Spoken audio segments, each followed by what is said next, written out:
Niat hati ingin memberi kejutan pulang kampung. Aku malah menemukan ayah dan ibuku, diperlakukan seperti pembantu di rumah yang kubeli dengan uangku sendiri oleh adik ipar dan besan parasit tak tahu malu. Saat itu juga aku langsung mengambil langkah tegas. Kupastikan mereka akan membayar semua perbuatan busuknya itu. Sebelum ceritanya dimulai, silahkan tulis di kolom komentar dari daerah mana saja teman-teman yang menonton cerita ini.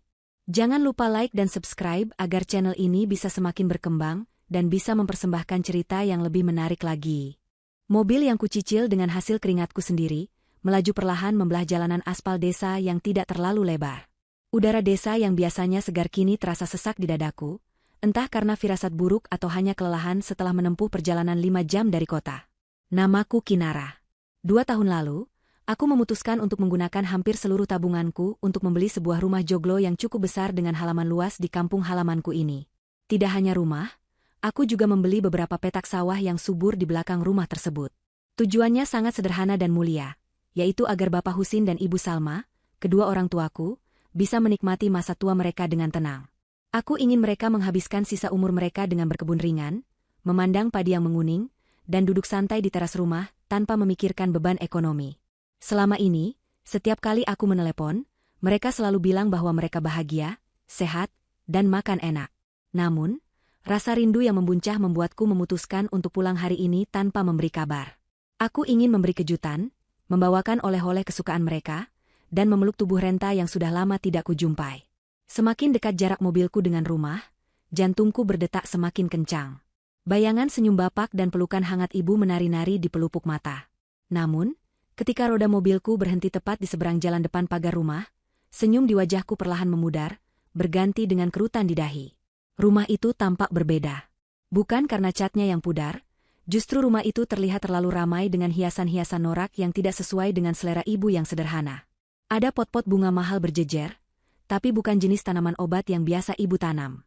Suasananya tidak hening dan damai seperti yang kubayangkan. Dari dalam mobil yang kacanya gelap, aku mematikan mesin agar kedatanganku tidak terdengar. Aku ingin mengamati sebentar sebelum turun memberikan kejutan. Mataku tertuju pada sosok pria tua kurus yang sedang menyapu halaman luas itu di bawah terik matahari yang menyengat. Punggungnya membungkuk dalam, gerakannya lambat dan terlihat sangat lelah. Itu Bapak. Dadaku nyeri melihat Bapak yang seharusnya duduk santai menikmati teh, malah bekerja seperti tukang kebun. Belum sempat rasa kagetku hilang, suara teriakan melengking terdengar dari arah teras. Di sana, duduk seorang wanita parubaya bertubuh subur dengan kipas di tangan dan toples camilan di pangkuan. Itu Ibu Yola, besan orang tuaku, ibu dari Mona, istri adikku. Ibu Yola berteriak lantang, memarahi Bapak karena debu sapuannya terbang ke arah teras. Kata-kata kasar meluncur tanpa rem dari mulutnya, menyebut Bapak tua bangka yang tidak becus bekerja. Aku mencengkeram setir mobil dengan kuat hingga buku-buku jariku memutih. Bagaimana mungkin tamu yang seharusnya menghormati tuan rumah justru duduk layaknya, majikan sementara pemilik rumah diperlakukan seperti pembantu. Pemandangan berikutnya semakin meremukan hatiku. Dari arah pintu samping, keluar Ibu Salma, ibuku tercinta.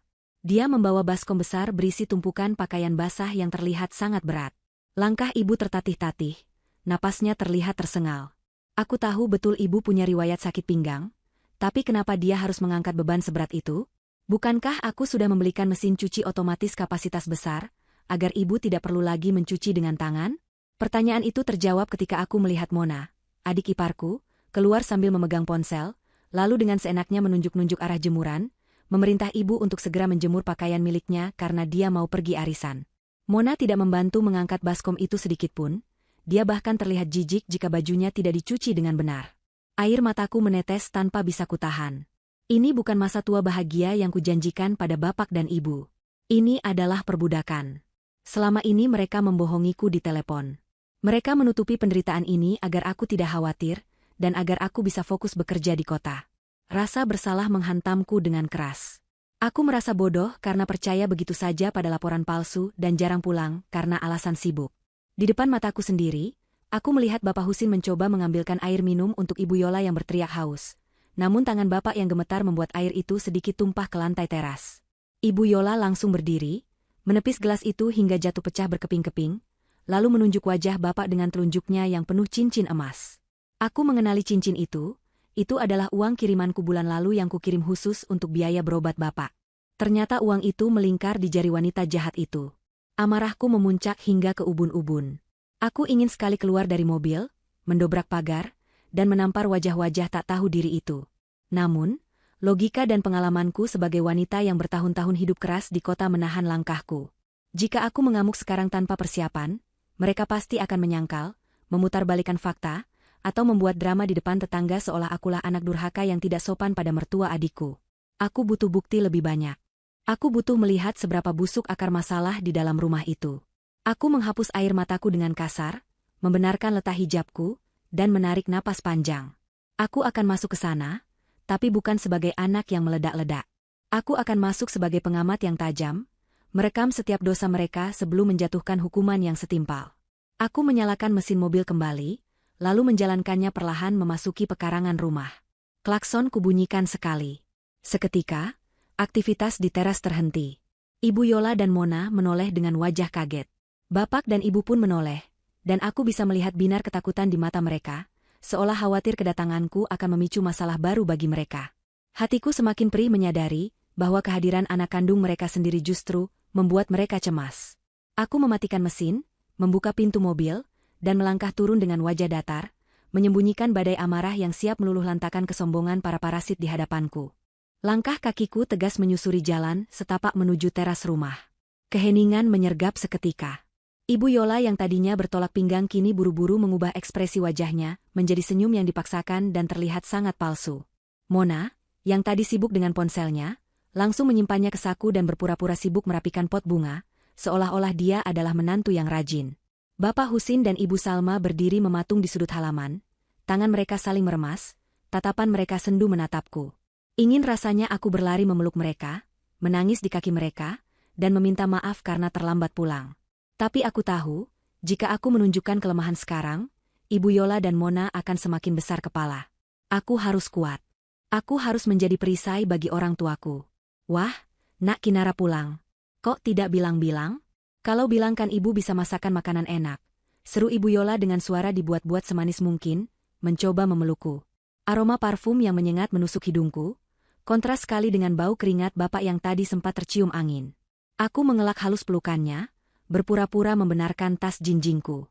Tatapanku lurus menajam ke arahnya. Kalimat pertamanya saja sudah penuh kebohongan. Masakan makanan enak? Tangan halusnya itu bahkan tidak terlihat pernah memegang pisau dapur.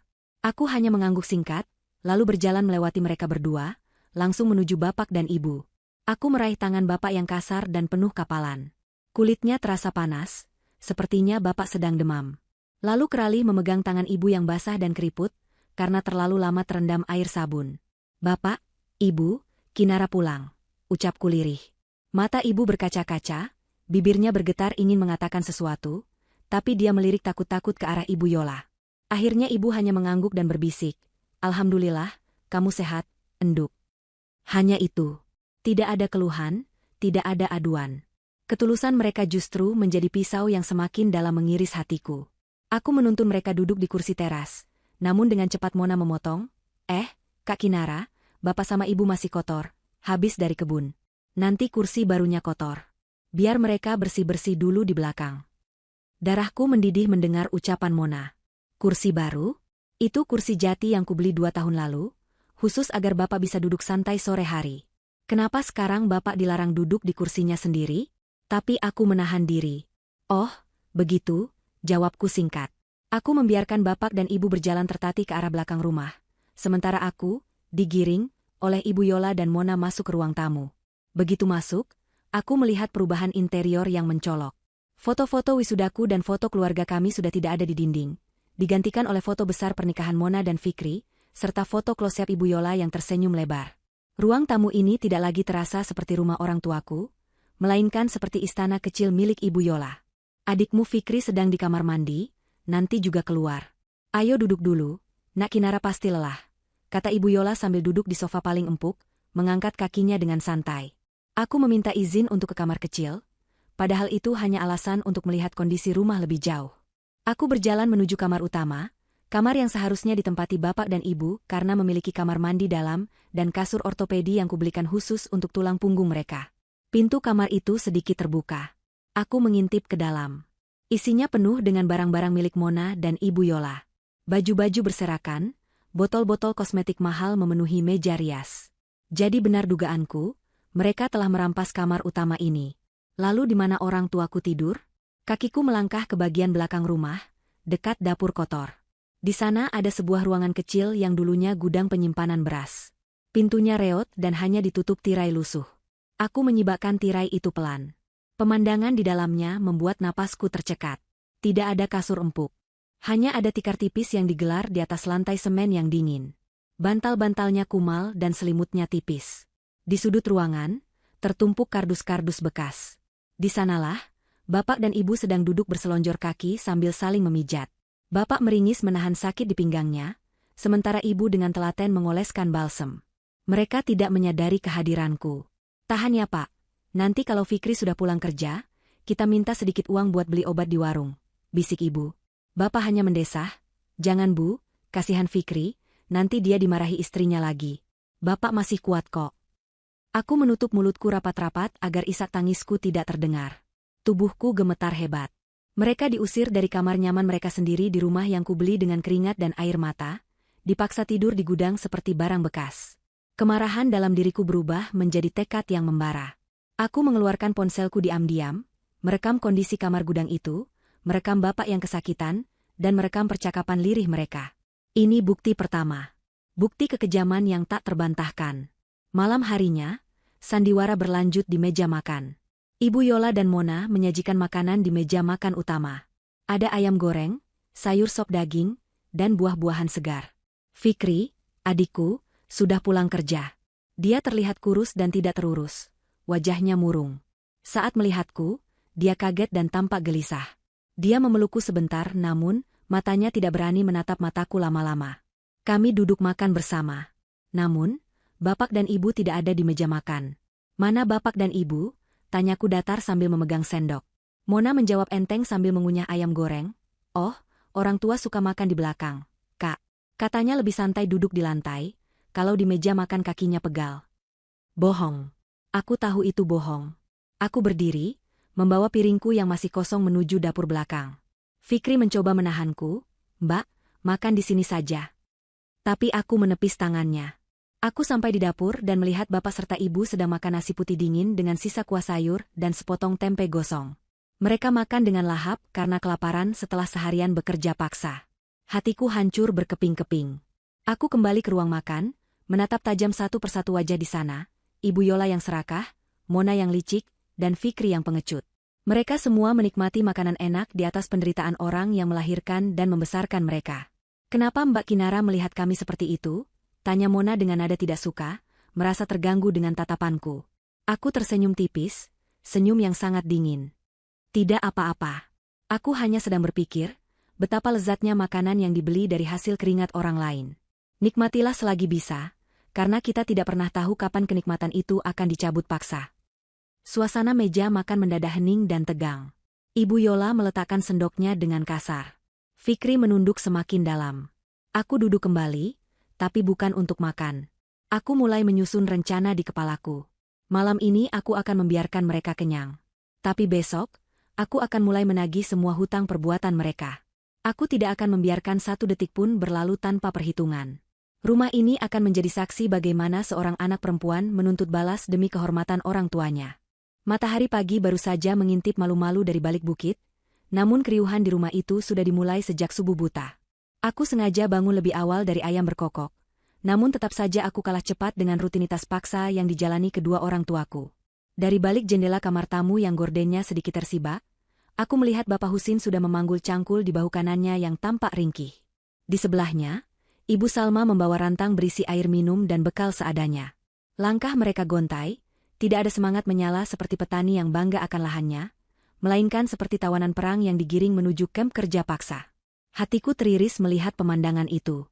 Seharusnya, di usia senja mereka, bapak dan ibu hanya perlu berjalan-jalan santai di pematang sawah untuk menghirup udara segar, sekadar mengawasi para pekerja, lalu pulang untuk menikmati teh hangat.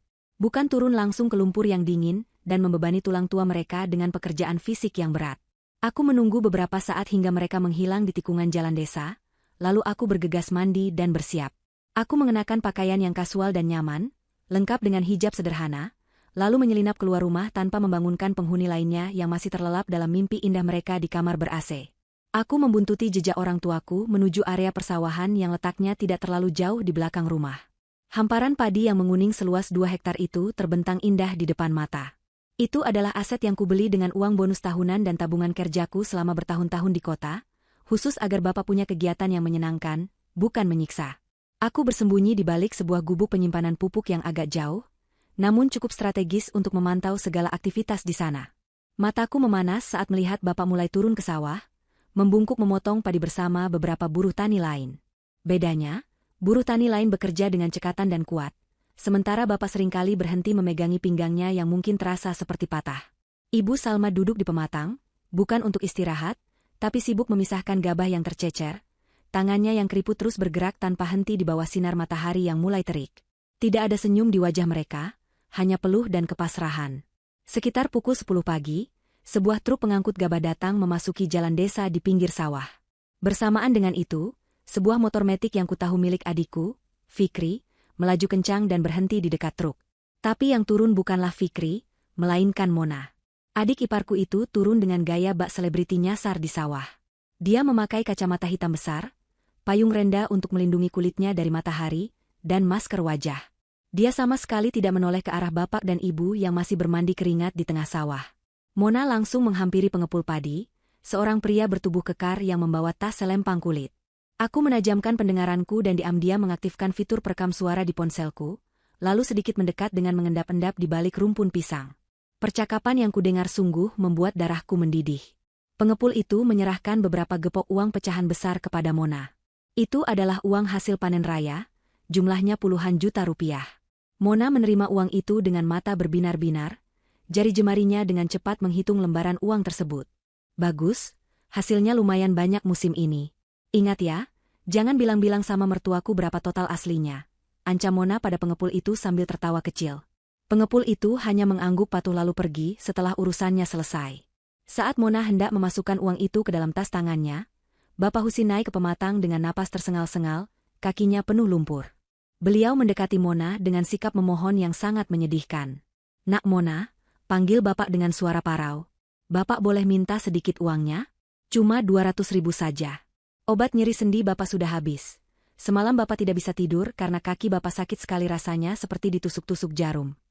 Mona menatap Bapak dengan tatapan jijik, seolah-olah Bapak adalah pengemis yang meminta sedekah, bukan pemilik sah dari sawah yang baru saja menghasilkan uang di tangannya itu. Dia mendengus kasar, lalu menutup tasnya rapat-rapat. "Ya ampun, Bapak ini manja sekali. Dikit-dikit minta obat, dikit-dikit sakit. Itu karena Bapak kurang gerak. Makanya kerja yang rajin biar ototnya tidak kaku. Uang ini sudah ada pos-posnya.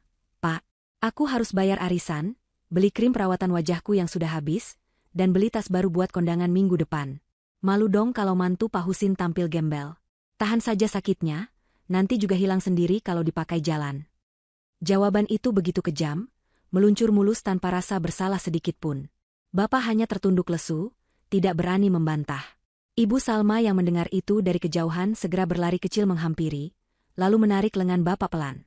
"Sudah Pak, tidak apa-apa. Nanti Ibu pijat lagi pakai minyak kelapa, ya? Jangan minta-minta sama Mona, kasihan dia banyak kebutuhan," hibur ibu dengan suara bergetar. Kalimat ibu itu justru semakin menampar batinku. Betapa orang tuaku sudah terbiasa mengalah dan didoktrin bahwa kebutuhan gaya hidup menantunya lebih penting daripada kesehatan mereka sendiri. Mona kemudian menaiki motornya dan melesat pergi meninggalkan debu yang mengepul ke arah wajah bapak dan ibu. Aku berdiri kaku di balik persembunyianku, air mata kemarahan mengalir deras di pipiku. Tangan kananku meremas batang pohon pisang hingga kulitnya terkelupas. Cukup. Bukti ini sudah lebih dari cukup untuk menyeret wanita serakah itu ke neraka dunia yang pantas untuknya. Aku menunggu sampai bapak dan ibu kembali bekerja, lalu aku berjalan memutar arah pulang lewat jalan lain, menghubungi pengacara kepercayaanku di kota untuk segera memproses berkas-berkas pengambil alihan aset secara hukum agar tidak ada celah bagi mereka untuk mengelak nanti. Sesampainya di rumah, aku melihat Mona sedang sibuk di ruang tengah, memotret gepokan uang tadi dan mengunggahnya ke media sosial dengan keterangan foto yang menjijikan. Alhamdulillah, hasil kerja keras suami dan doa istri solehah. Panen melimpah, rezeki istri manja. Aku merasa mual membacanya. Kerja keras suami? Fikri bahkan hanya pegawai honorer biasa di kelurahan, dan sawah itu dikerjakan oleh tulang punggung rentan bapakku. Kebohongan demi kebohongan terus mereka tumpuk. Aku masuk ke kamarku, menyimpan semua rekaman itu ke dalam laptop, dan membuat beberapa salinan cadangan. Aku harus bersabar sedikit lagi. Besok adalah hari pembalasan yang sesungguhnya. Aku akan membiarkan mereka terbang tinggi dengan kesombongan mereka hari ini, agar saat kujatuhkan besok, rasa sakitnya akan menghancurkan tulang-tulang kesombongan mereka hingga menjadi debu. Suasana rumah pagi ini berubah drastis menjadi sangat meriah, jauh lebih ramai daripada pasar malam. Ibu Yola rupanya mengadakan acara arisan besar-besaran sekaligus syukuran yang dia klaim sebagai perayaan kesuksesan anak dan menantunya. Sejak pagi buta, mobil catering sudah datang menurunkan berbagai macam wadah makanan prasmanan yang terlihat mewah. Aroma gulai kambing dan sate ayam menyerba ke seluruh penjuru rumah, menggugah selera siapa saja yang menciumnya. Halaman depan yang luas sudah dipasangi tenda dekoratif dengan kursi-kursi berbungkus kain satin yang elegan. Ibu Yola dan Mona sibuk mondar-mandir mengatur para pekerja dekorasi. Mereka berdua sudah berdandan maksimal sejak pagi. Ibu Yola mengenakan kebaya modern penuh payet yang berkilauan ditimpa sinar matahari, lengkap dengan sanggul tinggi yang membuatnya terlihat angkuh. Leher, telinga, dan pergelangan tangannya dipenuhi perhiasan emas yang tebal dan mencolok, yang aku yakin 100% dibeli dari uang hasil perasan keringat bapakku. Sementara Mona, mengenakan gamis pesta berbahan sutra yang terlihat sangat mahal, wajahnya dipoles make up tebal yang menyembunyikan wajah aslinya yang judes. Aku hanya diam mengamati semua persiapan itu dari jendela kamar. Hatiku semakin perih ketika melihat Bapak Husin dan Ibu Salma. Mereka tidak didandani, tidak diberi baju bagus, apalagi dipersilakan duduk santai menyambut tamu. Sebaliknya, mereka berdua memakai pakaian harian yang sudah lusuh dan agak pudar warnanya. Ibu Yola dengan seenaknya menyuruh Bapak untuk mengangkat kerat-kerat botol minuman sirup yang berat ke area prasmanan. Bapak yang kakinya masih sakit karena kejadian di sawah kemarin, terlihat berjalan pincang sambil menahan nyeri. Sementara Ibu Salma disuruh mengelap piring-piring catering dan menyusun sendok garpu di meja, persis seperti tugas pelayan catering. Yang bersih ya Bu nyucinya. Jangan sampai ada debu, nanti tamuku jijik. Seru Ibu Yola sambil mengipas-ngipas wajahnya, sama sekali tidak peduli bahwa wanita tua yang dia perintah itu adalah pemilik sah rumah yang sedang dia pakai untuk pamer. Menjelang siang, para tamu undangan mulai berdatangan. Mereka adalah ibu-ibu sosialita kampung, tetangga-tetangga, dan beberapa kenalan Ibu Yola dari desa sebelah. Mobil-mobil dan motor memenuhi pekarangan. Suara gelak tawa dan obrolan basa-basi mulai memenuhi udara. Ibu Yola berdiri di depan pintu menyambut tamu layaknya nyonya besar pemilik istana. Silakan masuk, ibu-ibu, cicipi hidangannya. Ini catering terbaik lo, dipesan khusus sama Mona, ucapnya dengan nada sombong yang dibuat-buat. Para tamu memuji kemewahan pesta itu, memuji betapa suksesnya Mona dan Fikri. Aku mendengar salah satu tetangga bertanya, "Loh, Bu Yola, Pak Husin sama Bu Salma mana? Kok tidak kelihatan menyambut tamu?" Dengan enteng dan tanpa rasa berdosa, Ibu Yola menjawab, "Oh, biasalah Bu.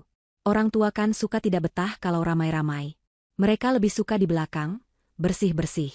Katanya si hobi, tidak bisa diam tangannya. Padahal sudah saya larang, tapi yang namanya orang tua kampung, susah diatur." Jawaban itu disambut anggukan maklum para tamu, yang tidak tahu fakta sebenarnya. Hatiku mendidih mendengar fitnah itu.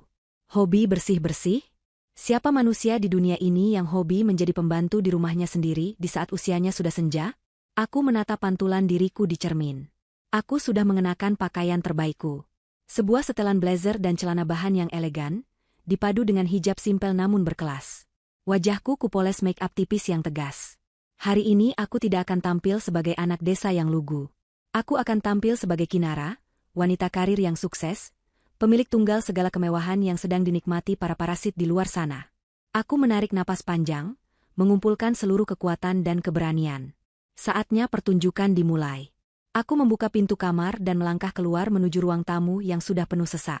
Suara langkah sepatuku yang beradu dengan lantai keramik terdengar tegas dan berirama, membelah kebisingan pesta. Kehadiranku yang tiba-tiba dengan penampilan yang sangat kontras dengan bapak dan ibu, membuat beberapa tamu menoleh. Aku berjalan tegak, dagu terangkat, tatapanku lurus tajam menyapu ruangan, mencari sosok Ibu Yola dan Mona. Di sudut ruangan dekat meja prasmanan, aku melihat pemandangan yang membuat amarahku meledak namun kutahan dalam senyuman dingin. Bapak Husin sedang menuangkan sirup ke gelas salah satu tamu, tangannya gemetar hingga sedikit tumpah. Tamu itu terlihat kesal, dan Ibu Yola langsung menyambar gelas itu dari tangan bapak, lalu membentak pelan tapi terdengar jelas, "Duh, kalau sudah tua jangan bikin malu dong. Sana ke belakang cuci gelas." Bapak menunduk takut. Itu adalah batas kesabaranku.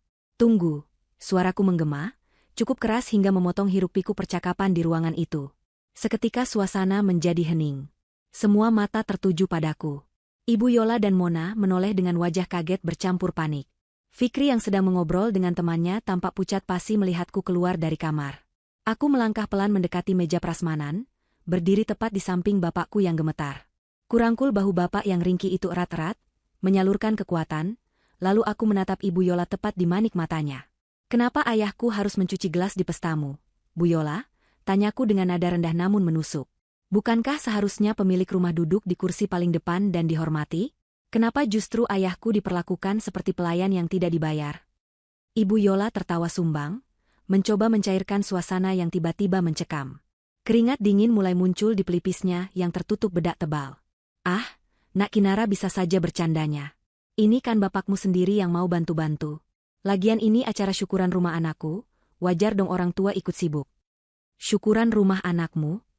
Aku mengulang kalimat itu dengan nada sinis, lalu tersenyum miring. Aku mengeluarkan sebuah map yang sejak tadi kujepit di lengan.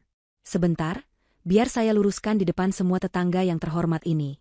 Sejak kapan sertifikat rumah ini berubah nama menjadi milik anakmu?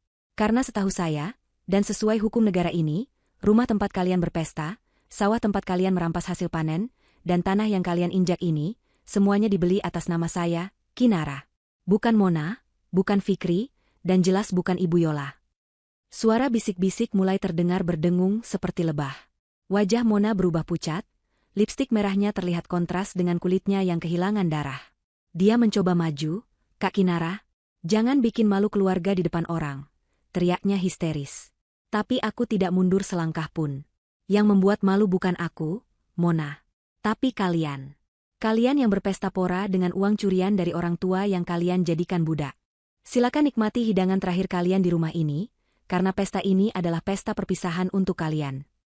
Kalimatku menggantung di udara, menjadi vonis yang mematikan bagi harga diri mereka di hadapan seluruh warga kampung.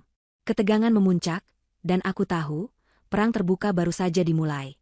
Keheningan yang mencekam menyelimuti ruang tamu yang sebelumnya penuh dengan gelak tawa dan denting sendok garpu. Ucapan terakhirku barusan, yang menegaskan kepemilikan sah atas rumah dan tanah ini, bagaikan petir yang menyambar di siang bolong bagi Ibu Yola dan Mona. Wajah-wajah tamu undangan yang tadinya kagum kini berubah menjadi bingung, pandangan mereka beralih cepat dari aku yang berdiri tegak penuh wibawa, ke arah Ibu Yola yang wajahnya kini memerah pada menahan malu dan marah, lalu ke arah Bapak Husin yang menunduk gemetar di sampingku. Udara terasa berat, seolah oksigen di ruangan itu tersedot habis oleh ketegangan yang memuncak. Ibu Yola, yang terbiasa memegang kendali dan memutarbalikkan fakta, mencoba tertawa. Sebuah tawa sumbang yang terdengar sangat dipaksakan dan garing, mencoba mencairkan suasana yang sudah terlanjur membeku. Dia mengibas-ngibaskan kipas tangannya dengan gerakan cepat dan gugup, keringat dingin mulai membasahi dahinya yang tertutup bedak tebal. Ibu Yola melangkah maju, berusaha merangkul bahuku seolah kami adalah keluarga yang sangat akrab dan harmonis. Namun aku dengan tegas menggeser tubuhku, membiarkan tangannya menggapai udara kosong. Penolakan terbukaku membuat senyum palsunya berkedut. Dia berdeham keras, lalu berbicara dengan suara lantang yang ditujukan kepada para tamu, bukan padaku. Dia berkata bahwa aku hanyalah anak yang sedang kelelahan setelah perjalanan jauh dari kota, sehingga pikiranku kacau dan bicaraku melantur. Dia berusaha meyakinkan semua orang bahwa sertifikat dan urusan harta adalah urusan dapur keluarga yang tidak perlu dibesar-besarkan. Dia bahkan berani berkata bahwa Bapak Husin dan Ibu Salma memang sudah pikun, sering mengaku-ngaku sebagai pemilik rumah padahal sudah menyerahkan semuanya pada anak dan menantu. Fitnah keji itu meluncur begitu mulus dari lidahnya yang berbisa, membuat hatiku semakin membara. Dia pikir dengan melabeli orang tuaku pikun, dia bisa lolos dari penghakiman sosial ini. Aku tidak membiarkan dia memegang kendali narasi lebih lama lagi. Aku tidak menjawab ucapannya. Sebaliknya, aku berbalik menghadap bapak dan ibu. Di depan puluhan pasang mata tetangga yang masih terpaku di kursi mereka, aku melakukan sesuatu yang membuat Ibu Yola mati kutu. Aku mengambil tangan Ibu Salma, tangan yang dulu halus kini kasar, pecah-pecah, dan berbau sabun cuci yang menyengat. Aku mengangkat tangan itu tinggi-tinggi, memperlihatkannya pada semua orang. "Lihatlah tangan ini," seruku dengan suara bergetar menahan tangis. "Tangan ini yang membesarkan aku dan adikku. Tangan ini yang seharusnya memegang tasbih dan buku doa di masa tuanya. Tapi lihat apa yang dilakukan tangan ini sekarang. Kulitnya mengelupas karena dipaksa mencuci baju-baju pesta menantunya dengan tangan setiap hari. Apakah ini tangan seorang ratu rumah tangga seperti yang dibilang Ibu Yola tadi? Apakah hobi bersih-bersih bisa membuat tangan seseorang hancur seperti ini? Para tamu mulai berbisik-bisik. Ibu-ibu pengajian yang duduk di barisan depan mulai menutup mulut mereka dengan tangan. Mata mereka membelalak melihat kondisi tangan Ibu Salma yang memprihatinkan. Belum selesai rasa kaget mereka, aku beralih pada Bapak Husin. Aku menyingkap sedikit lengan kemeja lusuh Bapak. Di sana, terlihat jelas lebam biru keunguan di lengan atasnya. Lebam bekas cengkraman kuat atau benturan benda tumpul. Bapak mencoba menarik tangannya karena malu, tapi aku menahannya dengan lembut. Aku bertanya pada Bapak di depan semua orang, siapa yang melakukan ini? Bapak hanya diam, matanya melirik takut-takut ke arah Mona. Tatapan takut seorang ayah kepada menantunya sendiri itu sudah menjadi jawaban yang paling jujur bagi semua orang yang hadir di sana. Tidak perlu kata-kata, bahasa tubuh Bapak sudah menceritakan ribuan penderitaan yang ia alami. Mona yang merasa tersudut mulai panik. Dia berteriak dengan suara melengking, menuduhku mendramatisir keadaan. Dia bilang lebam itu karena Bapak jatuh sendiri di kamar mandi karena ceroboh. Mona mencoba maju untuk menarik Bapak dari sisiku, tapi aku segera pasang badan. Aku menatap Mona dengan tatapan yang bisa membekukan lahar panas. Aku bertanya padanya, sejak kapan Bapak jatuh di kamar mandi bisa menghasilkan lebam berbentuk bekas jari tangan manusia? Pertanyaanku yang spesifik dan tajam membuat Mona terbungkam. Dia mundur selangkah, wajahnya pucat. Aku kemudian mengalihkan pandanganku pada Fikri, adik kandungku yang sedari tadi hanya berdiri mematung di pojok ruangan seperti patung tidak bernyawa. Aku memanggil nama Fikri dengan suara lantang dan tegas. Fikri tersentak kaget. Aku menyuruhnya maju ke tengah ruangan, berdiri di hadapan Bapak dan Ibu. Fikri berjalan ragu-ragu, langkahnya berat seolah kakinya dipasung besi.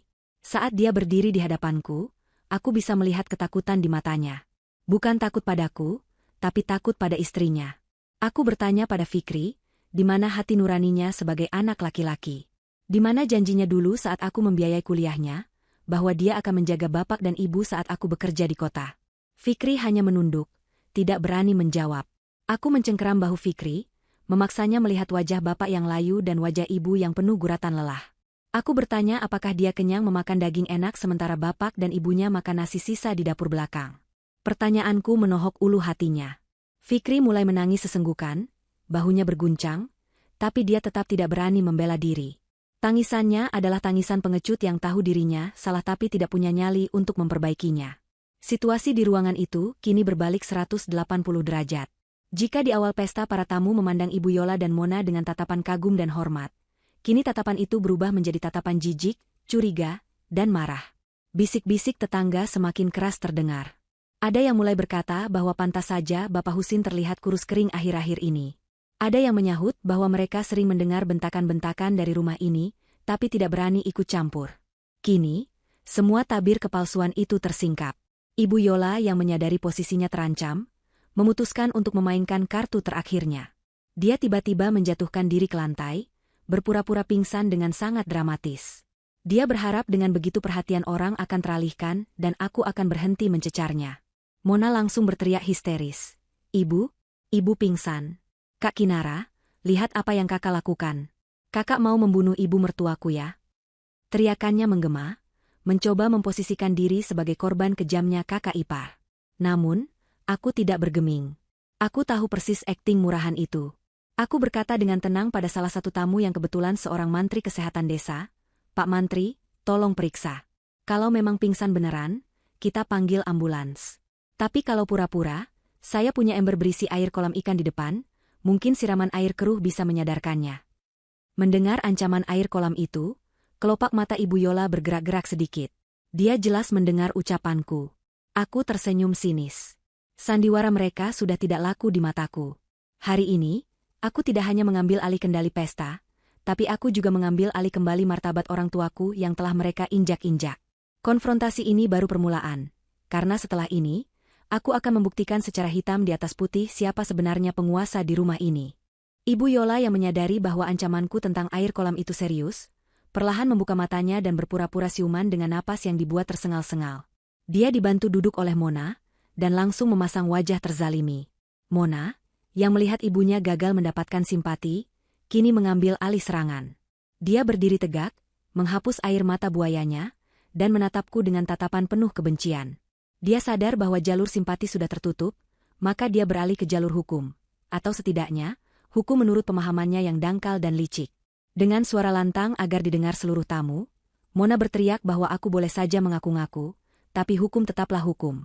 Dia mengklaim bahwa Fikri, suaminya, sebagai anak laki-laki satu-satunya, memiliki hak waris penuh atas rumah ini, dan Fikri sudah menandatangani surat hibah yang menyerahkan pengelolaan aset rumah dan sawah kepada Mona sebagai istrinya.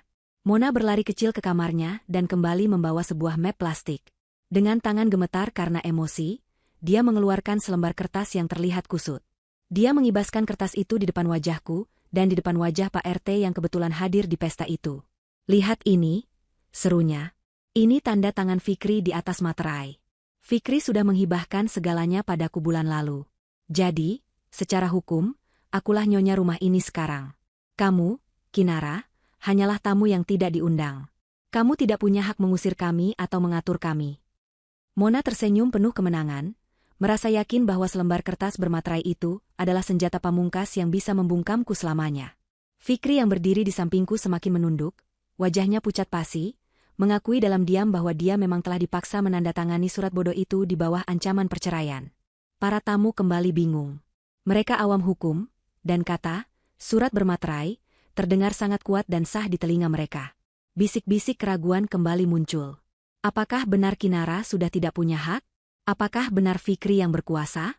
Melihat keraguan di mata tetangga, aku hanya tertawa kecil. Tawa yang terdengar dingin dan meremehkan. Aku menggelengkan kepala pelan, menatap Mona seolah dia adalah anak kecil yang sedang pamer uang mainan. Mona, ucapku pelan namun tajam. Kamu ini terlalu nafsu menguasai harta sampai lupa belajar hukum dasar. Atau mungkin, kamu memang tidak tahu fakta sebenarnya karena terlalu sibuk belanja. Aku membuka tas kerjaku yang elegan. Dari dalamnya, aku mengeluarkan sebuah map tebal berbahan kulit. Aku membukanya perlahan, memperlihatkan sebuah dokumen resmi dengan lambang Garuda emas yang berkilau. Itu adalah sertifikat hak milik, SHM, asli tanah dan bangunan rumah ini. Aku menyerahkan sertifikat itu kepada Pak RT agar beliau bisa membacanya dan memverifikasinya di depan semua orang. "Pak RT, tolong bacakan dengan lantang, siapa nama pemilik yang tertulis di sertifikat asli ini? Apakah nama Bapak Husin? Apakah nama Fikri? Atau nama orang lain?" pintaku dengan sopan namun tegas. Pak RT membetulkan letak kacamatanya, menyipitkan mata membaca tulisan di dokumen tersebut. Suasana hening seketika, semua orang menahan napas menunggu jawaban. Pemegang hak. Pak RT membaca dengan suara berwibawa, atas nama Kinara. "Ya, ini sertifikat asli, dan namanya jelas tertulis Kinara. Bukan Husin, bukan Fikri." Gemuruh suara kaget kembali memenuhi ruangan. Aku menatap Mona yang kini ternganga tak percaya. Wajahnya yang tadi merah, karena marah kini berubah menjadi putih kapur. Kakinya goyah. "Bagaimana mungkin?" desisnya. Fikri bilang. "Fikri tidak punya hak apa-apa untuk menghibahkan rumah ini padamu, Mona," potongku cepat. "Karena rumah ini sejak awal kubeli langsung atas namaku, bukan atas nama Bapak. Aku sengaja melakukannya untuk melindungi orang tuaku dari parasit-parasit serakah yang mungkin akan memanfaatkan keluguan mereka di masa depan.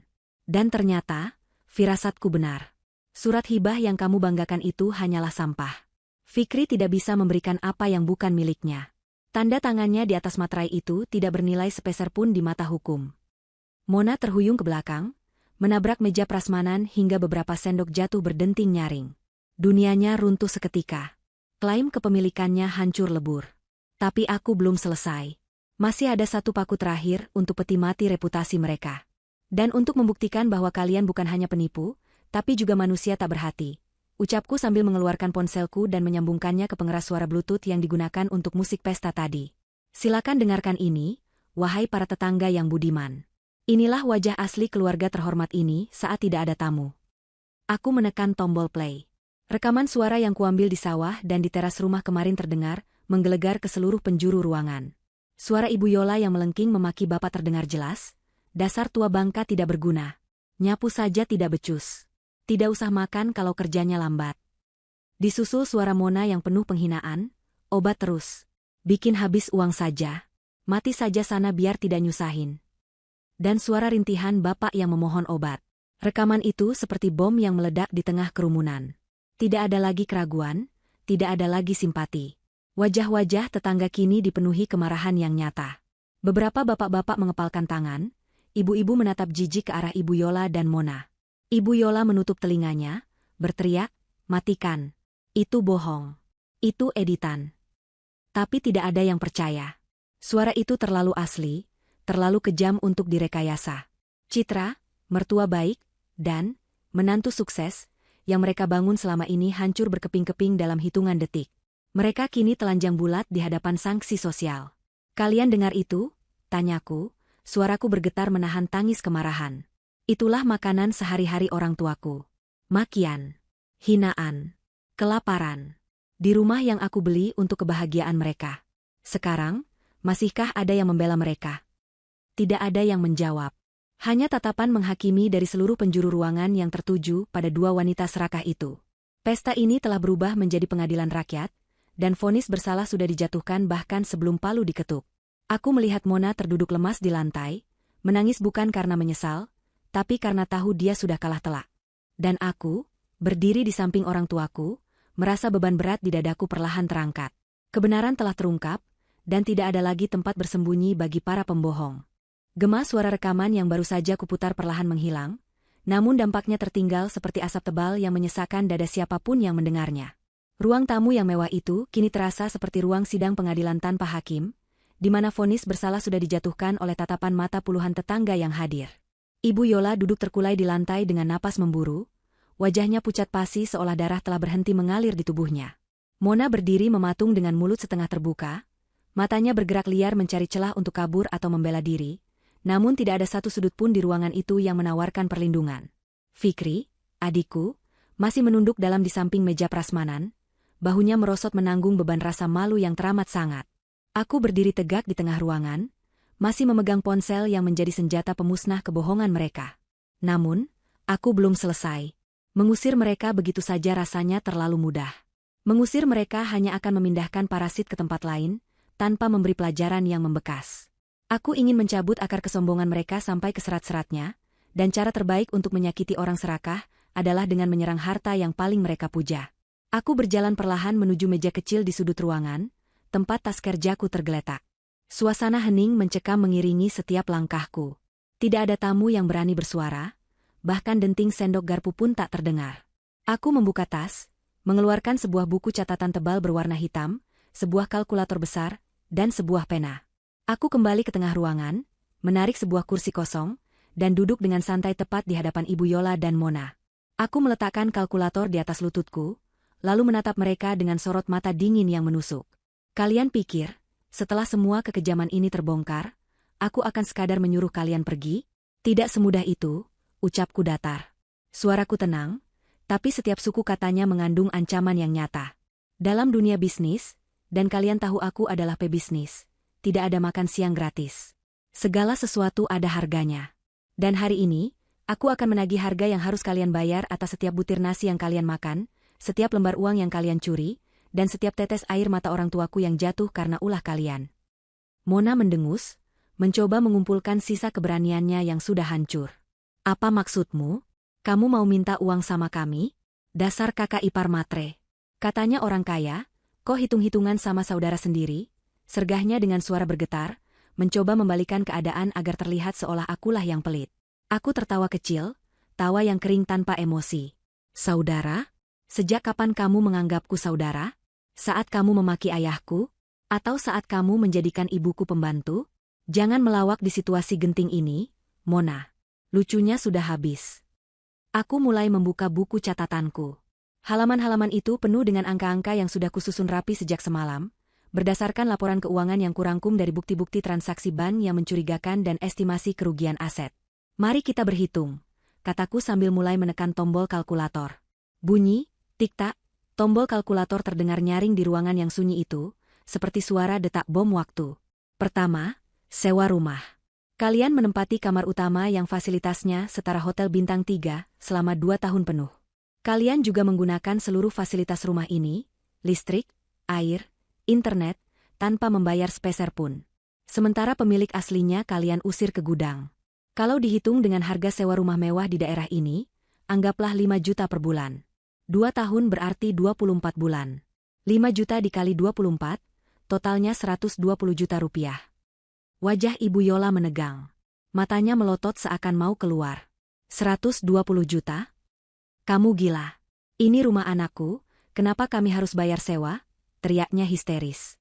Aku tidak mempedulikan teriakan itu, dan terus menekan tombol kalkulator.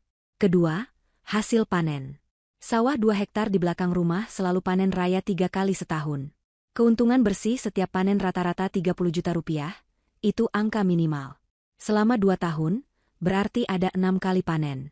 30 juta dikali 6, totalnya 180 juta rupiah. Uang ini seharusnya masuk rekening Bapak untuk tabungan hari tua, tapi malah masuk ke tas branded dan perhiasan yang menempel di lehermu itu, Ibu Yola. Mona mulai gemetar hebat. Keringat dingin bercucuran merusak riasan wajahnya. Angka-angka yang kusebutkan begitu besar dan nyata. Tetangga yang mendengar mulai berdecak kagum sekaligus geram. Mereka tidak menyangka jumlah uang yang ditilap oleh menantu dan besan durhaka ini mencapai ratusan juta. Ketiga, lanjutku tanpa ampun, biaya ganti rugi fisik dan mental. Kalian memperlakukan orang tuaku sebagai pembantu tanpa gaji.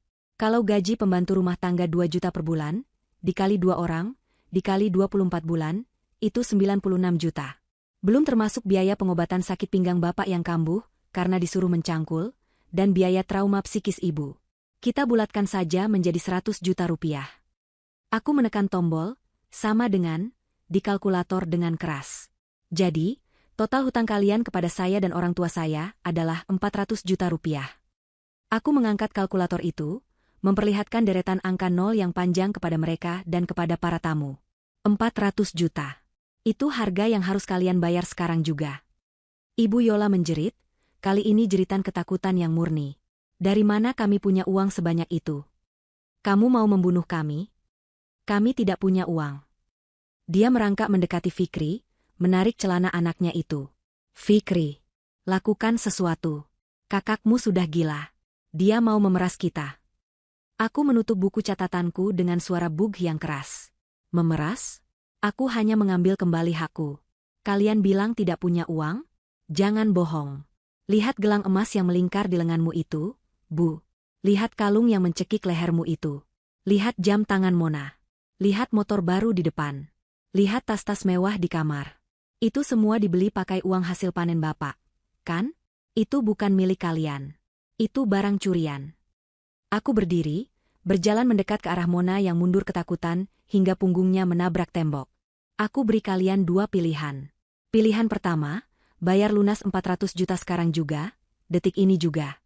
Kalau tidak ada uang tunai, serahkan semua aset yang kalian beli menggunakan uang Bapak, dan sisanya dicicil dengan perjanjian hitam di atas putih di hadapan notaris. Pilihan kedua, aku memberi jeda dramatis, membiarkan ketakutan merayapi tulang punggung mereka. Aku sudah menyiapkan berkas laporan ke kepolisian. Tuduhannya berlapis: penipuan, penggelapan aset, pemalsuan dokumen hak waris, dan kekerasan dalam rumah tangga terhadap lansia. Dengan bukti rekaman dan saksi mata sebanyak ini, aku jamin kalian akan membusuk di penjara minimal 5 tahun. Penjara wanita itu tidak enak, Mona. Tidak ada skincare, tidak ada kasur empuk, dan kamu harus mencuci bajumu sendiri di sana. Mona menangis meraung-raung, kakinya lemas hingga dia merosot duduk di lantai. Bayangan penjara menghancurkan mentalnya seketika. Dia menatap Fikri dengan tatapan memohon. Mas Fikri, tolong aku tidak mau dipenjara, bayarkan hutangnya. Mas pinjam uang di bank, gadaikan SKMU, lakukan apa saja, rengeknya. Fikri menatap istrinya dengan tatapan kosong. Pinjam uang di bank? Gadaikan SK? Gajinya sebagai pegawai honorer, bahkan sering habis tak bersisa setiap bulan, karena dipalak Mona untuk gaya hidup. Bagaimana mungkin dia bisa membayar 400 juta? Fikri tahu dia tidak punya daya apa-apa. Waktu kalian tidak banyak, kataku sambil melirik jam tangan mahalku. Aku beri waktu 1 jam. Silakan berdiskusi. Kalau dalam 1 jam tidak ada keputusan, atau kalau kalian mencoba kabur, polisi yang sudah kuhubungi akan datang menjemput. Dan percayalah, Pak Polisi tidak akan sesabar aku. Suasana pesta itu benar-benar berubah menjadi neraka bagi mereka. Para tamu undangan mulai beranjak pulang satu persatu, bukan karena diusir, tapi karena merasa jijik dan tidak sudi lagi berada di dekat keluarga penipu itu. Namun sebelum pergi, Beberapa tetangga menyempatkan diri menyalami bapak dan ibu, meminta maaf karena selama ini tidak tahu dan membiarkan penindasan itu terjadi. Yang sabar ya Pak Husin, Bu Salma. Kami dukung Nak Kinara. Orang jahat harus diberi pelajaran, ucap salah seorang tetangga dengan tulus. Dukungan moral itu membuat bapak dan ibu menangis haru. Mereka merasa martabat mereka perlahan kembali. Sementara itu, di sudut ruangan, Ibu Yola dan Mona terlibat pertengkaran bisik-bisik yang sengit. Mereka saling menyalahkan. Ini semua salahmu, Mona. Kamu yang boros. Kamu yang suruh ibu beli emas banyak-banyak biar kelihatan kaya. Desis Ibu Yola. Kok salahku? Ibu juga yang minta dibelikan ini itu. Ibu yang suruh aku kuasai rumah. Balas Mona tak mau kalah. Pemandangan ibu dan anak yang saling menggigit saat terdesak itu sungguh menyedihkan sekaligus memuaskan. Aku kembali duduk di samping bapak dan ibu, menggenggam tangan mereka erat. Tenang Pak, Bu, Kinara di sini. Tidak ada yang boleh menyakiti kalian lagi. Bisikku. Bapak menatapku dengan mata berkaca-kaca. Enduk, apa tidak terlalu kejam? 400 juta itu banyak sekali. Tidak, Pak, jawabku tegas. Ini bukan soal uangnya. Ini soal tanggung jawab. Mereka sudah merampok masa tua bapak dan ibu. Mereka harus belajar bahwa perbuatan jahat itu ada harganya. Kalau Kinara biarkan, mereka tidak akan pernah kapok dan akan mencari korban lain. 1 jam itu terasa berjalan sangat lambat bagi mereka, tapi sangat cepat bagiku. Aku menikmati setiap detik melihat wajah panik mereka. Mona mencoba menelepon teman-temannya untuk meminjam uang, tapi nihil. Siapa yang mau meminjamkan uang ratusan juta dalam sekejap? Ibu Yola mencoba merayu Fikri untuk menjual ginjal pun Fikri tidak bergeming. Mereka benar-benar tersudut di tembok tebal yang mereka bangun sendiri dari keserakahan. Dan aku, Kinara, berdiri sebagai penjaga gerbang yang memegang kunci nasib mereka. Tagihan ini bukan sekadar angka di atas kertas, tapi sebuah cermin besar yang kupaksa mereka tatap, agar mereka melihat betapa buruk rupa jiwa mereka yang sebenarnya. Jarum jam di dinding terus bergerak. Setiap detaknya seolah palu godam yang menghantam dada Mona dan Ibu Yola. Batas waktu 1 jam yang kuberikan hampir habis. Wajah Mona sudah tidak berbentuk lagi karena lunturnya riasan bercampur air mata dan ingus. Dia tampak frustrasi, putus asa, dan ketakutan setengah mati. Ibu Yola, yang biasanya garang, kini meringkuk di sofa seperti kucing basah yang kedinginan, mulutnya komat-kamit entah sedang berdoa atau menyumpah serapah. Namun, di tengah kekacauan mental dua wanita itu, ada satu sosok yang justru terlihat mengalami pergolakan batin paling hebat. Fikri. Adik laki-lakiku itu berdiri kaku di tengah ruangan. Matanya nanar menatap bergantian antara aku, bapak, ibu, dan istrinya. Selama bertahun-tahun, aku tahu Fikri adalah pria yang lemah. Dia tipe laki-laki yang menghindari konflik, yang lebih memilih mengalah daripada ribut, yang menyerahkan kemudinya pada siapapun yang berteriak paling keras. Dan selama ini, Monalah yang berteriak paling keras di hidupnya. Mona yang mengatur gajinya, Mona yang menentukan baju apa yang dia pakai, Mona yang melarangnya mengunjungi orang tua. Fikri telah menjadi boneka tak bernyawa di tangan istrinya. Tapi hari ini, melihat bapak yang lebam, ibu yang tangannya rusak, dan kakak perempuannya yang datang membawa badai keadilan, sesuatu di dalam diri Fikri mulai retak. Cangkang kepengecutannya mulai pecah. Mas Fikri, kamu jangan diam saja dong. Teriakan Mona memecah lamunan Fikri. Mona bangkit dan mengguncang tubuh suaminya dengan kasar. Kamu itu laki-laki. Kamu kepala keluarga. Lawan kakakmu itu. Bilang sama dia kalau hutang itu tidak sah. Bilang sama dia kalau kita tidak akan bayar. Lindungi istrimu, Mas. Kamu mau melihat istrimu masuk penjara hah? Fikri tidak menjawab. Tubuhnya terguncang mengikuti gerakan tangan Mona, tapi matanya tetap kosong menatap lantai. Mas, jawab. Mona semakin histeris, kini dia mulai memukuli dada Fikri dengan kepalan tangannya. Kamu bisu ya? Apa gunanya kamu jadi suami kalau tidak bisa membela istri? Dasar laki-laki tidak berguna. Penakut, pecundang. Pantas saja gajimu kecil, nyalimu juga kecil. Caci maki itu terus keluar dari mulut Mona. Kata-kata yang sama yang mungkin sudah ribuan kali dia lontarkan setiap kali Fikri berbuat kesalahan kecil.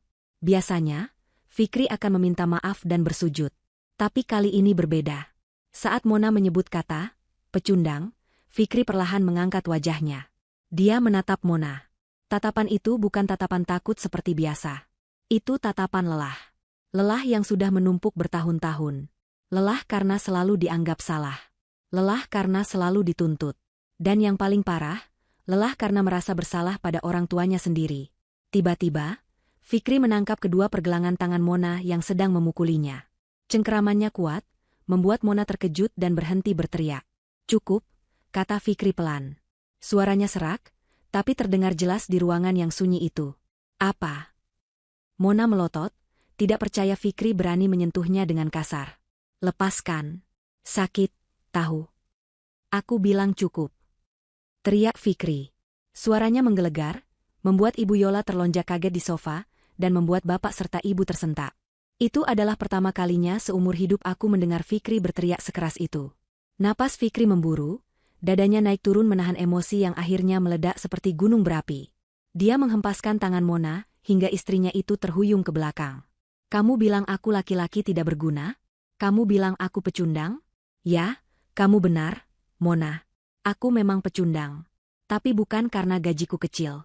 Aku pecundang karena membiarkan wanita iblis sepertimu menginjak-injak surga di telapak kaki ibuku." Fikri menunjuk wajah Mona dengan jari telunjuk yang gemetar karena amarah. Air mata mulai mengalir di pipi adikku itu. "Selama 5 tahun kita menikah, aku diam. Kamu minta gajiku semua, aku kasih. Kamu minta aku tidak kirim uang ke bapak, aku turut. Kamu hina aku terima. Aku pikir itu cara menjadi suami yang baik, mengalah demi istri. Tapi ternyata aku salah. Diamku justru membuatmu menjadi monster. Diamku membuat orang tuaku menderita. Lihat tangan ibu." Fikri berbalik menunjuk Ibu Salma. "Lihat tangan wanita yang melahirkanku. Rusak karena mencuci baju pestamu. Di mana hatimu, Mona? Di mana?" Mona ternganga. Dia tidak pernah melihat sisi Fikri yang ini. "Mas, kamu berani bentak aku? Demi orang tua bau tanah ini?" "Jaga mulutmu," potong Fikri cepat. "Orang tua bau tanah itu yang membesarkan aku sampai aku bisa berdiri di sini. Dan kamu dan ibumu hanyalah parasit yang menghisap darah kami." Fikri berbalik menghadap aku. Dia menatapku dengan mata basah. "Mbak Kinara, maafkan aku," ucapnya lirih. Lalu dia berlutut di hadapan bapak dan ibu. Dia memeluk kaki bapak, menangis meraung-raung seperti anak kecil. "Pak, Bu, ampuni Fikri. Fikri anak durhaka. Fikri takut sama istri sampai lupa sama bapak ibu. Fikri dosa besar, Pak." Bapak Husin yang berhati lembut langsung membungkuk, memeluk kepala anak laki-lakinya itu sambil ikut menangis.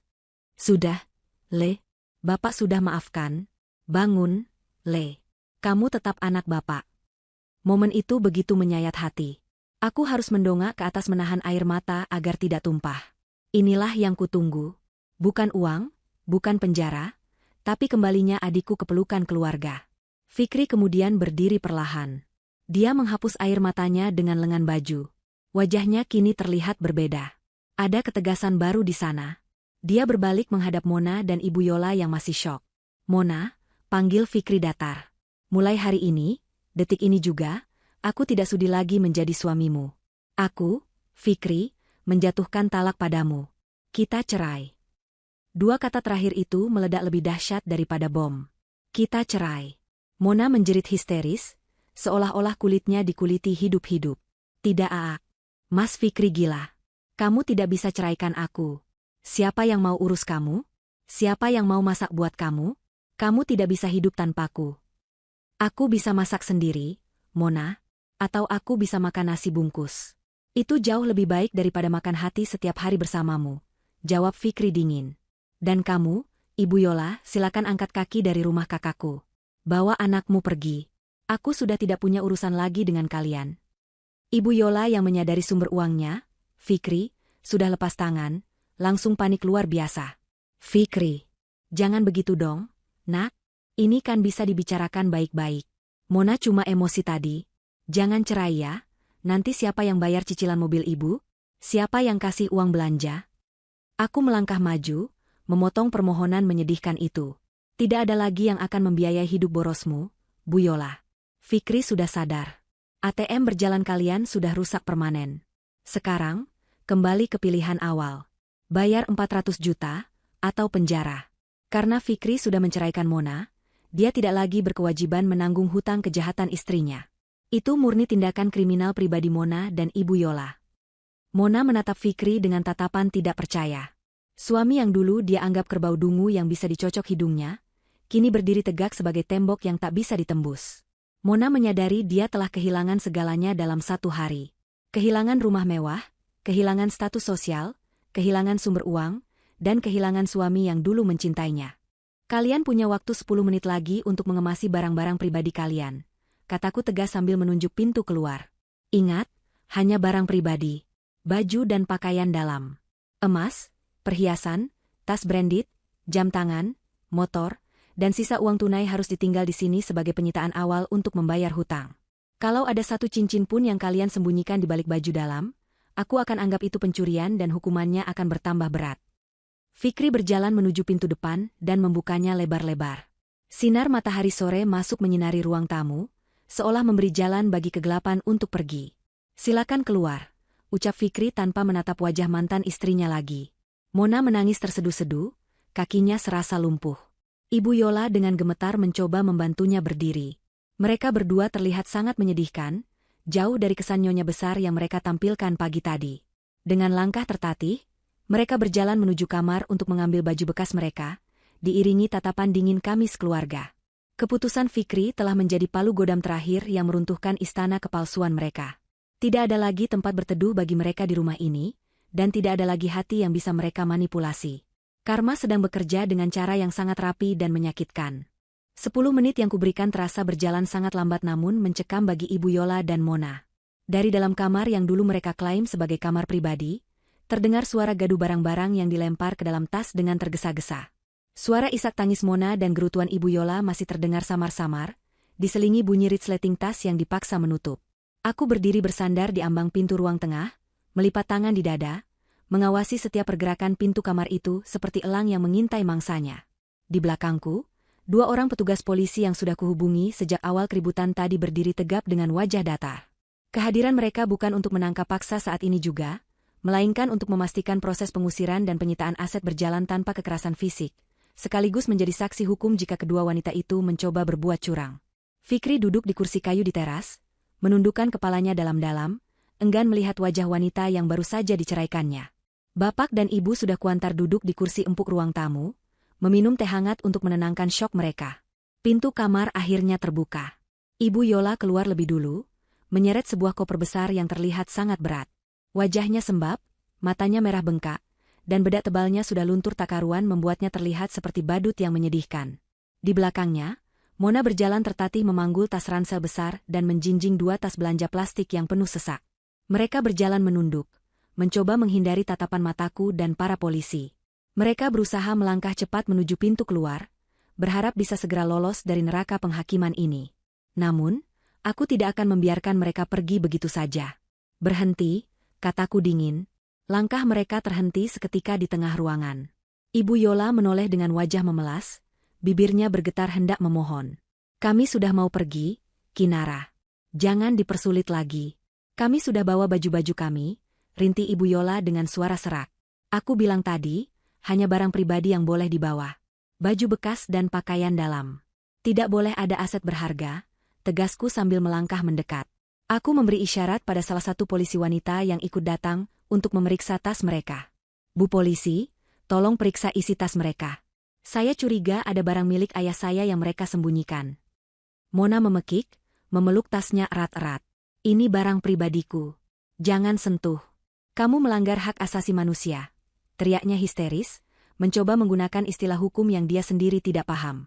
Polisi wanita itu dengan tenang namun tegas mengambil tas dari tangan Mona. Maaf, Bu. Ini prosedur. Pemilik rumah melaporkan dugaan pencurian aset. Kami harus memeriksa. Tas itu dibuka di atas meja. Isinya ditumpahkan. Benar saja dugaan dan firasatku. Di antara tumpukan baju-baju kusut, berjatuhanlah benda-benda berkilauan yang mereka coba selundupkan. Ada kotak perhiasan beludru merah berisi kalung emas tebal, beberapa cincin berlian, jam tangan bermerek, dan gepokan uang tunai yang diikat karet gelang. Uang hasil panen yang tadi pagi Mona terima dari pengepul. Para tetangga yang masih berkumpul di halaman dan mengintip dari jendela, langsung bersorak mencemooh melihat bukti keserakahan itu. Maling. Dasar maling, teriak salah satu tetangga. Sudah diusir masih mau nyolong. Wajah Mona pucat pasi, dia tidak bisa berkata-kata lagi. Aku mengambil kotak perhiasan itu, membukanya, dan menunjukkan isinya pada Bapak. Ini uang Bapak. Ini keringat bapak yang mereka ubah jadi emas untuk pamer. Bapak hanya menggelengkan kepala, air matanya menetes lagi melihat betapa tega menantunya sendiri. Aku beralih menatap tubuh Mona dan Ibu Yola. Lepaskan semua yang menempel di badan kalian. Perintahku. Apa? Ibu Yola melotot, tangannya refleks memegang kalung emas di lehernya. Ini hadiah ulang tahun dari Mona tahun lalu. Yang dibeli pakai uang siapa? Uang Fikri? Uang bapak? Potongku cepat. Fikri gajinya pas-pasan, tidak mungkin bisa membelikan kalung seberat itu. Itu uang hasil panen sawahku. Lepas? Atau aku minta Bu Polisi yang melepaskannya secara paksa sebagai barang bukti penggelapan. Dengan tangan gemetar dan air mata bercucuran, Ibu Yola terpaksa melepaskan kalung kebanggaannya. Gelang-gelang keroncong yang berbunyi gemerincing setiap kali dia pamer saat arisan, satu persatu dilepas dan diletakkan di meja. Cincin-cincin besar di jari manis dan jari tengahnya pun tak luput. Mona juga sama. Dia harus melepaskan anting berlian, jam tangan mahal, dan gelang emas putihnya. Dalam hitungan menit, tumpukan perhiasan di meja semakin tinggi, sementara penampilan mereka semakin polos dan menyedihkan. Mereka kembali ke wujud asli mereka sebelum menjadi parasit di rumah ini, dua wanita biasa tanpa kilau kemewahan. Tas itu, aku menunjuk tas tangan bermerek yang disandang Mona. Itu tas mahal, harganya belasan juta. Tinggalkan di sini. Ganti pakai kantong plastik hitam itu. Mona menangis meraung-raung seperti anak kecil yang mainannya dirampas. Tas itu adalah simbol status sosialnya yang terakhir. Jangan tas ini, Kak, tolonglah, ini kesayanganku. Rengeknya memilukan. Kesayanganmu dibeli dari uang obat bapakku yang kamu tilap. Jawabku tanpa ampun. Aku merampas tas itu. Mona akhirnya memungut kantong kresek hitam besar dari dapur, memasukkan baju-bajunya ke sana. Pemandangan itu sungguh kontras. Nyonya besar yang tadi pagi tampil bak selebriti, kini menenteng kantong kresek sampah berisi baju lusuh. Sekarang, keluar, kataku sambil menunjuk pintu yang terbuka lebar. Mereka berjalan gontai menuju pintu. Saat mereka melangkah keluar teras, sorakan warga semakin membahana. Pergi sana parasit. Jangan balik lagi ke kampung ini. Teriakan dan cemoohan itu seperti hujan batu yang menghantam harga diri mereka. Ibu Yola menutupi wajahnya dengan ujung kerudung, sementara Mona terus menangis sesenggukan. Mereka berjalan kaki, menyeret koper dan menenteng kresek hitam. Tidak ada motor, karena kunci motor sudah disita Fikri. Tidak ada uang tunai, karena sudah kami ambil kembali. Di depan gerbang, Mona sempat berhenti dan menoleh ke arah Fikri yang masih duduk di teras. Dia berharap ada sedikit belas kasihan di mata mantan suaminya. Mas Fikri, antarkan kami ke terminal, tolonglah. Mas, kasihan ibu tidak kuat jalan. Fikri mengangkat kepalanya perlahan. Matanya merah dan sembab, tapi sorotnya dingin. Dia menatap Mona seolah menatap orang asing yang tidak pernah dia kenal. Jalan kaki saja. Itulah rasanya bapakku jalan kaki ke sawah saat kakinya sakit. Rasakan sakit itu. Anggap saja itu olahraga, kalian kan hobi menyuruh orang tua kerja keras. Jawaban Fikri membuat Mona tertampar kenyataan pahit. Harapan terakhirnya pupus. Dia berbalik dan melanjutkan langkahnya. Langit sore yang mulai gelap seolah mendukung suasana dramatis itu. Awan mendung bergulung di atas desa, dan tak lama kemudian, gerimis mulai turun. Rintik hujan membasahi tubuh mereka, membuat penampilan mereka semakin mengenaskan. Aku berdiri di samping bapak dan ibu, melihat punggung mereka yang semakin menjauh dan mengecil di ujung jalan desa. Mereka pergi tanpa membawa apa-apa selain baju di badan dan rasa malu yang akan mereka bawa seumur hidup.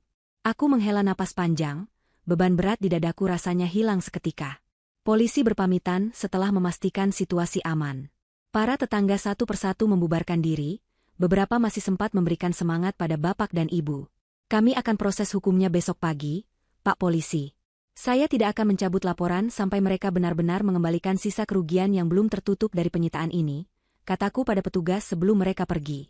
Hari sudah berganti malam ketika rumah itu akhirnya benar-benar sepi dari gangguan. Hening, tapi kali ini keheningan yang damai. Bapak dan ibu masih duduk di sofa, seolah belum percaya mimpi buruk mereka sudah berakhir. Fikri masuk ke dalam rumah, langsung menuju bapak dan bersimpuh lagi di kakinya. Pak, Bu, Fikri janji akan tebus dosa Fikri. Fikri akan kerja keras di sawah, Fikri akan rawat bapak ibu. Bapak mengelus kepala Fikri dengan lembut. Malam itu, untuk pertama kalinya setelah 2 tahun, bapak dan ibu tidur di kasur empuk kamar utama yang sejuk. Sementara aku dan Fikri mulai membersihkan sisa-sisa kotoran yang ditinggalkan para parasit itu dari rumah kami. Rumah ini telah kembali menjadi rumah. 1 tahun telah berlalu sejak peristiwa pengusiran yang menggemparkan kampung itu. Waktu, seperti sungai yang mengalir tenang, perlahan membasuh luka-luka lama dan menumbuhkan tunas-tunas harapan baru.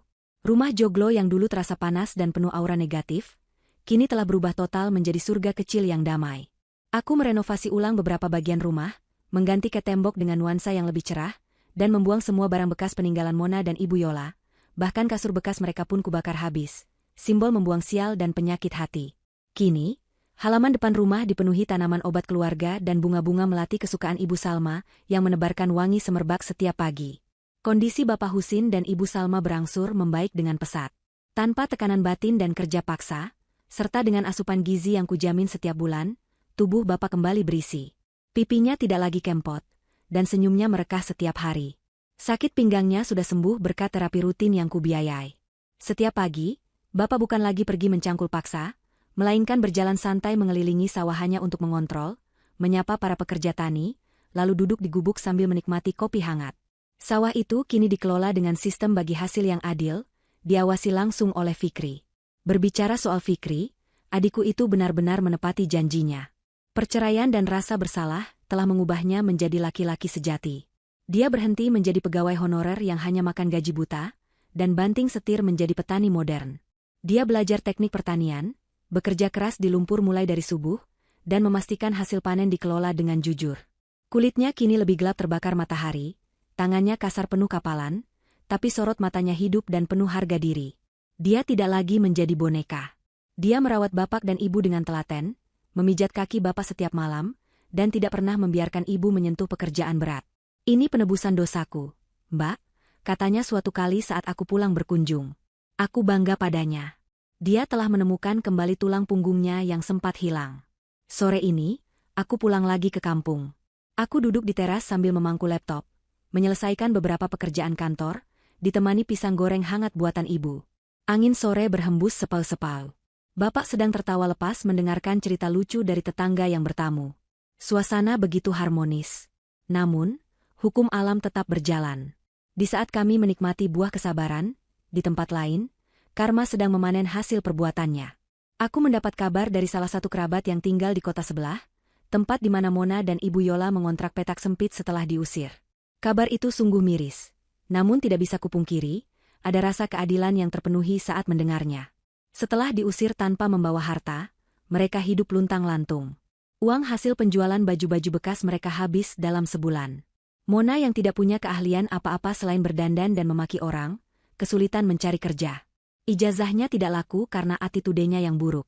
Akhirnya, Mona terpaksa bekerja sebagai buruh cuci piring di sebuah warung makan tenda yang ramai dan kotor. Bayangkan ironinya. Tangan Mona yang dulu dia banggakan sehalus sutra dan selalu dipoles manicure mahal, kini kasar, pecah-pecah, dan melepuh karena setiap hari terendam air sabun deterjen keras dan minyak kotor. Dia harus mencuci ratusan piring kotor setiap malam, persis seperti dia memaksa ibuku mencuci baju-bajunya dulu. Kabarnya, pemilik warung itu sangat galak. Sedikit saja ada noda di piring, Mona akan dimaki-maki di depan pelanggan, disebut bodoh dan lambat.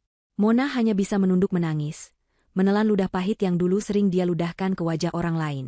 Dia tidak bisa melawan, karena jika dipecat, dia tidak bisa makan. Nasib Ibu Yola lebih mengenaskan. Stres berat karena kehilangan status sosial dan hidup miskin memicu tekanan darah tingginya.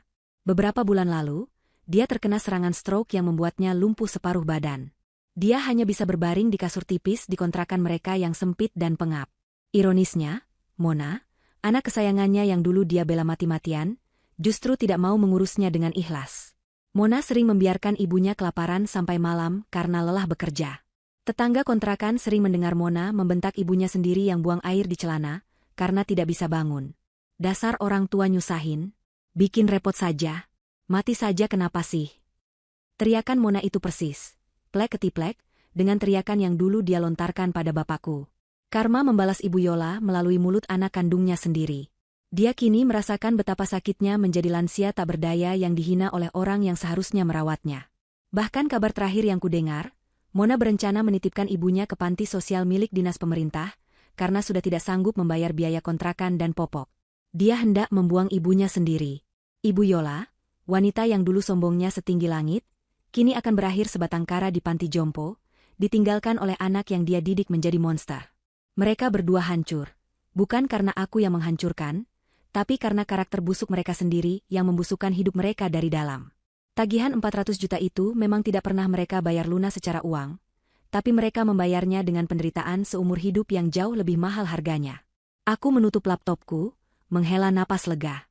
Mataku beralih menatap Ibu Salma yang sedang menyiram bunga. Wajahnya damai, gurat-gurat penderitaan di wajahnya perlahan memudar digantikan cahaya ketenangan. Aku sadar, pembalasan dendam terbaik bukanlah dengan menyimpan bara api kemarahan terus-menerus, melainkan dengan memastikan orang-orang yang kita cintai hidup bahagia, sambil membiarkan Tuhan dan semesta membereskan sisanya. Enduk, ayo masuk, sudah maghrib, panggil ibu lembut. Iya, Bu, jawabku sambil tersenyum. Aku bangkit berdiri, merapikan bajuku. Sebelum masuk, aku menoleh sekali lagi ke arah jalan desa yang gelap. Di sana, di kejauhan yang tak terlihat mata, aku tahu ada dua wanita yang sedang menangis menyesali nasib di bawah lampu jalan yang remang-remang atau di sudut kamar pengap. Biarlah. Itu jalan yang mereka pilih. Aku melangkah masuk ke dalam rumah yang hangat, menutup pintu rapat-rapat, meninggalkan segala cerita kelam di luar sana. Di sini, di dalam rumah ini, hanya ada tawa, doa, dan kasih sayang yang abadi. Keadilan telah ditegakkan, dan kisah ini berakhir dengan sempurna. Akhir dengan sempurna. Akhir dengan sempurna. Akhir dengan sempurna. Akhir dengan sempurna. Akhir dengan sempurna.